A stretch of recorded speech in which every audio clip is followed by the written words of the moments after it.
ndakarimirwa kuti yangu pasi na Joseph Ngoja munda mwangu.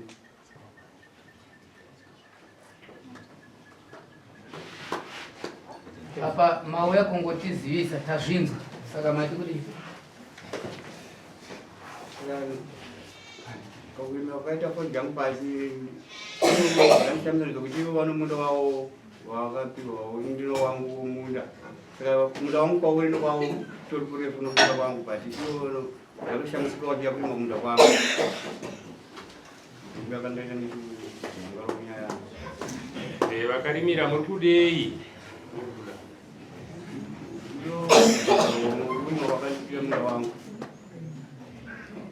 Mati? Naita badaro kuima wakandika muda wangu pale. Babada wachi. Abe keresto. Apana era kuna kutaura wakamirira vakandashitadza kutaura. mauya nani mimi? Baba wangu. Vari kupi? Baba anza munza. Baba watinashe varipo here? Baba watinashe varipo here? Hapana. Vanodaira zvo.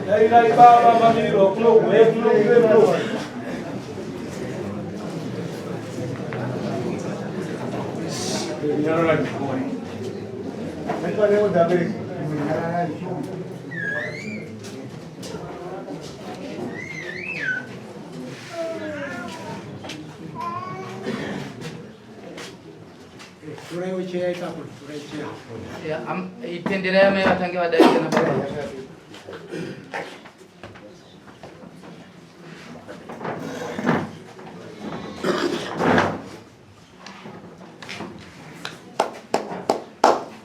Ya, torai mhiko baba.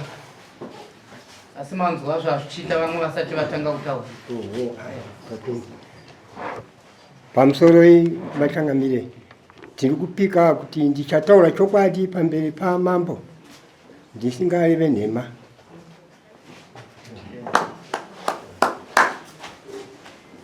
Inyatsombotipai nyaya yababa. Asi manzwa mataurira ayo. Imi mune zvamanyatsobatawo. Imi mune zvamabatawo here. Ndinozviziva. Tipei semazivire. Nokuti vana ava ndo vangu, ndini sabhuku wavo, ndini sekuru wavo. Minda yavari kunetsana ndini ndakavapa.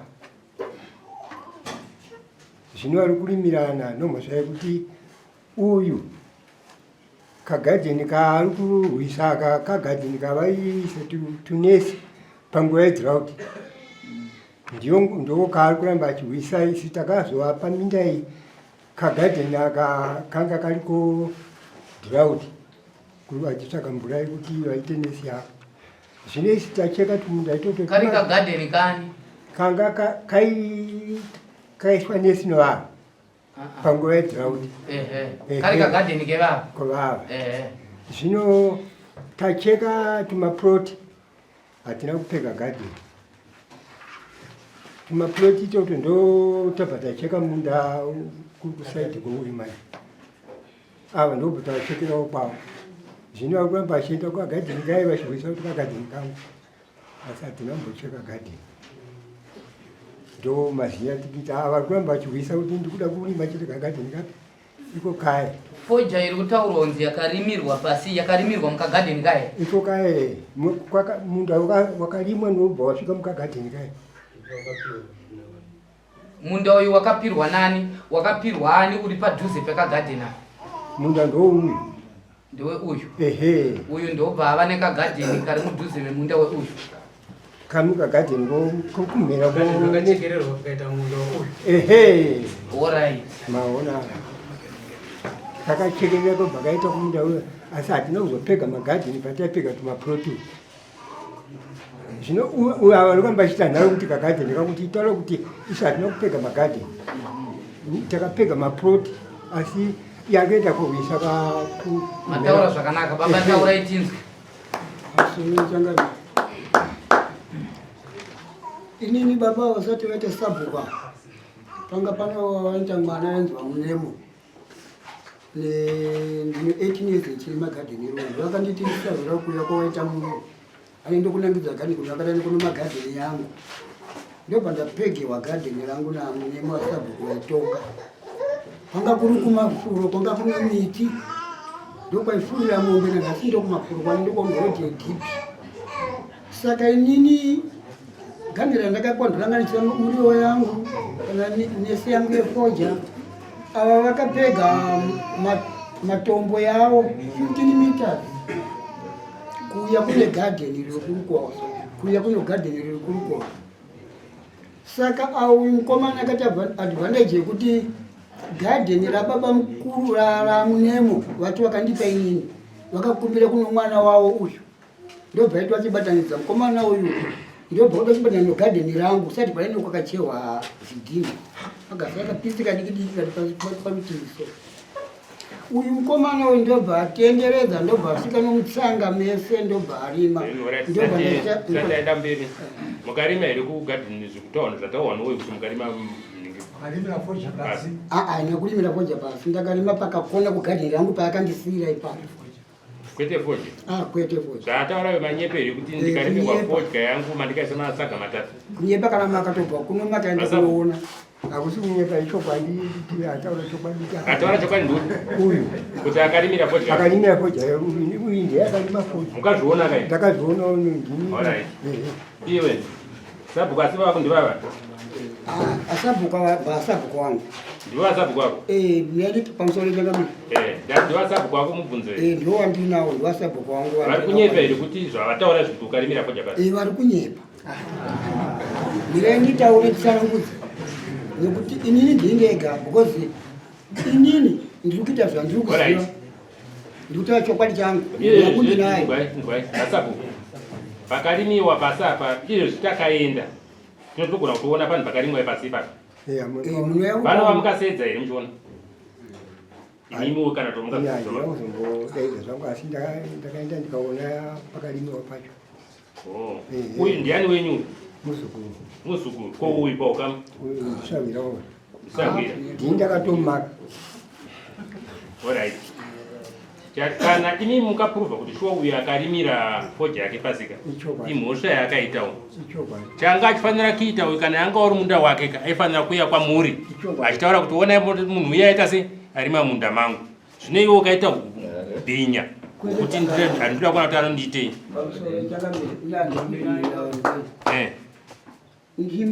makatokwari kutaura kacho kaukarimira pasi kacho mugadheni kagadheni kambika kaukarimira kacho ndati kamukarimira kacho mukati mukagadheni kambika kaukarimira pasi aka zvinokurambi kuti anokurimira foja pasi.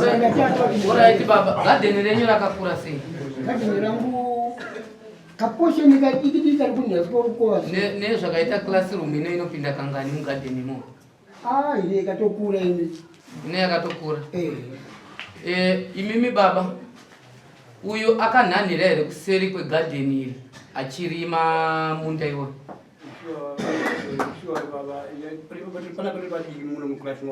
Aiwa, tati kuseri kwegadheni akanhanhira here imwe ndima isiri mugadheni ravari kutaura yenye mimi? Kanopinda munda mangu makatorima munda wakazvika pawo munda wavo iwo munda ndichirima kuti kwaiti kwawo kwanikasiwa iniki vachipiwa kwawo mubvunzo manyatsounzwa makatendera tinoramba tichienda kurefu ndati pamuganho wavari kuti gadheni ravo vakapfurikidza here pakurima kwavakaita foja kuti vakarima yekuku ndokubva varima yanga iri kumunda kwenyu futi vapinda nomunda majuzi kubva vairimira pasi ndokubva vadya chavo kutobuda izvozvi Right, imi baba panzi pakapinda matsaga matatu maishandisa namba chii? 16 panopinda namba 16 panopinda matsaga matatu vanhu vamunopaziva kuti pakakura sei? Panenge pari pahombeko Sabhuku mukapaona zveshuwa kuti shuwa apa panapa panokodzera kupinda matsaga matatu tinzwana neiko? Ndima yacho yakazongoganhwa kumhera kwavakarimwa. Okay, kwavakazojimbura kumwe kumusoro kwacho kwakasara kusina kurimiwa ndobva kwarimiwa.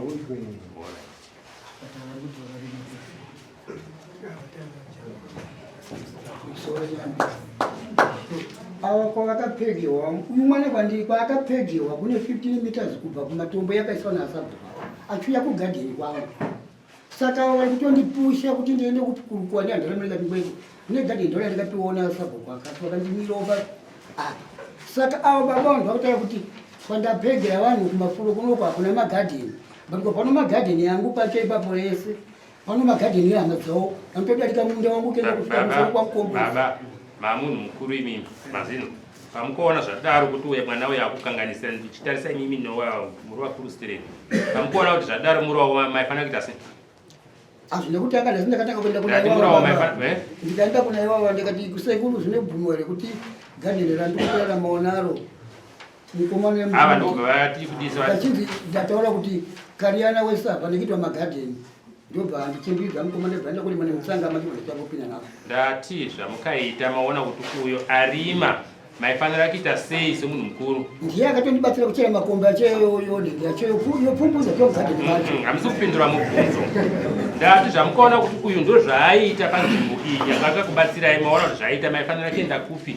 Ndaenda kunovaka vakakudzai zvokuita zvino mukabva maita sei? Ava vakabva eva nini kana nini havadi kurira nina totibva muno ruto zvamaifanira kunge makaita ndezvekuti maona kuti uyu ndo zvaaita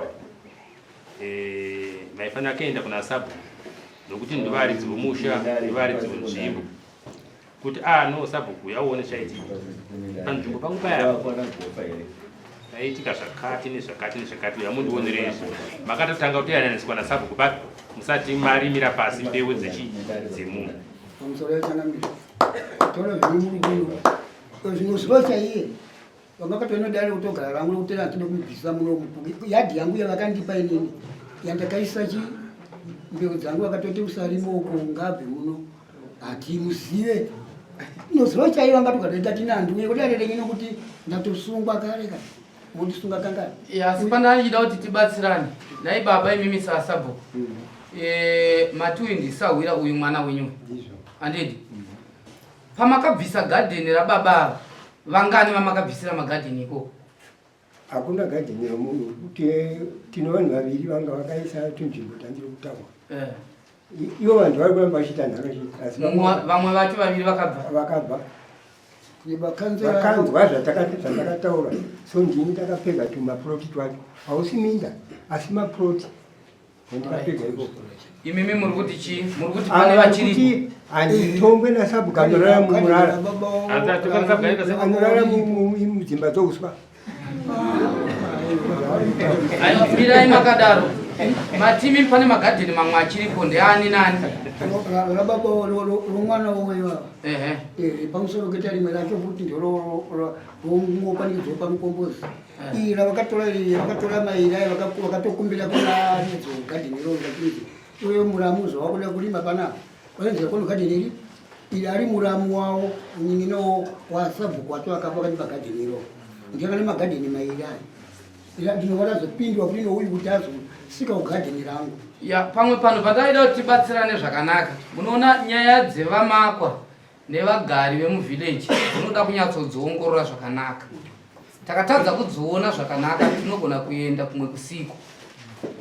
Iyozve makatarisa pane magadheni aripo ehama haana kutorwa.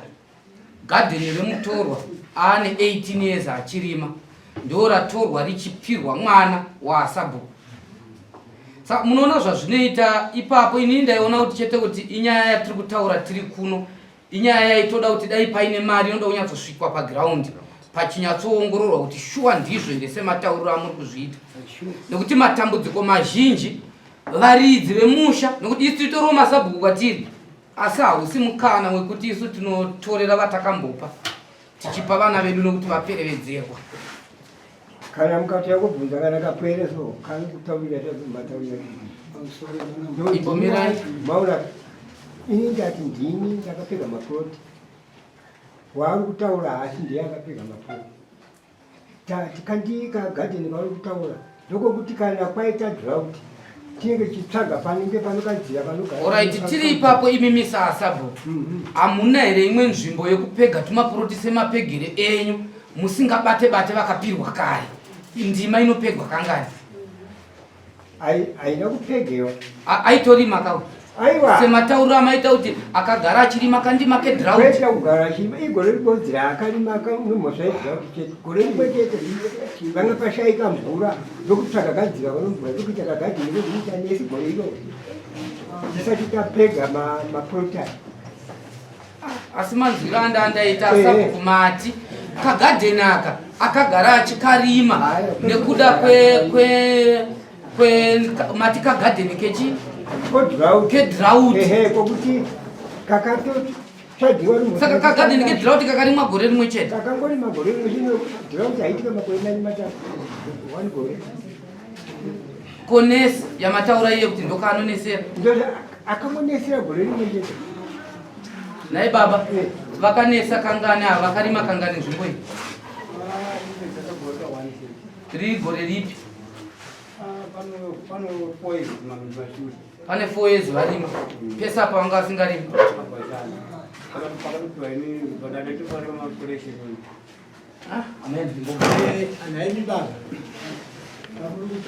izvozvi dzimwe dzenyaya takazodziendera pagiraundi takanoona chokwadi nyaya yekuti munhu unoya uchitaura kuti ndima yakarimwa inokwana hekta inopinda masaga 3 tozoenda towana isu pachikwana malaini 3 izvozvo hazvifambi zvakanaka ava vari kuti pavakanorima kucheka mutsetse pakanga paiswawo mariji ndokubva vaenda kunocheka mutsetse bva vadyara chibage pamaraini 4 imi muri kuti paikwana malaini manganini itori ndima yacho isingana toidyara podya nyini vakarima acho pese kwati vanhu pacho pese ndima yange toidyara podya nyini vakatopindura pese pasi mnati padyara ini podya ngatotoripo podya iyo ndima iyo ndiyo yamuri kuti inokwana masaga 3 pamupazisa padikidiki pavasazosvikawo kuti vapedze pese iyo ndima iyo ingakwane masaga mangani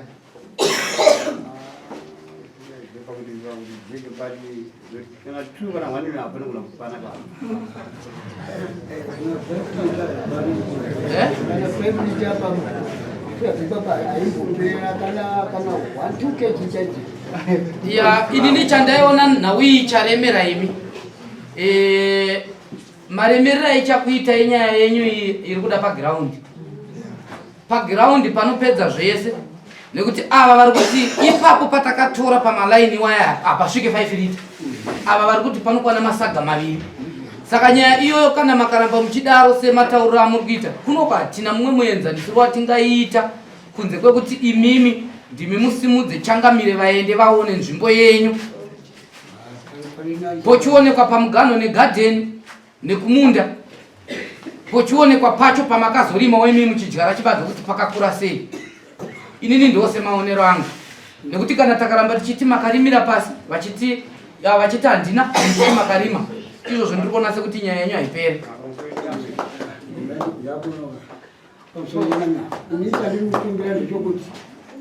vapa 18 years ndandagara pavillage vababa vakomana vari kutera mutero imwari yapo yotera mutero imwari yapo havasi kupiwa kana zvinhu zvezvekubiya kana munda chaivo havana iyoyo haisiriyo yatinayo tine pamakarima iyoyo aiwa iyoyo hatinei nayo kutendera right baba imimi muri kuti kudii pamusoro pekusimudza changamire vauye vaone pamuri kutaura kuti panokwana masaga 2 pakarimwa nababa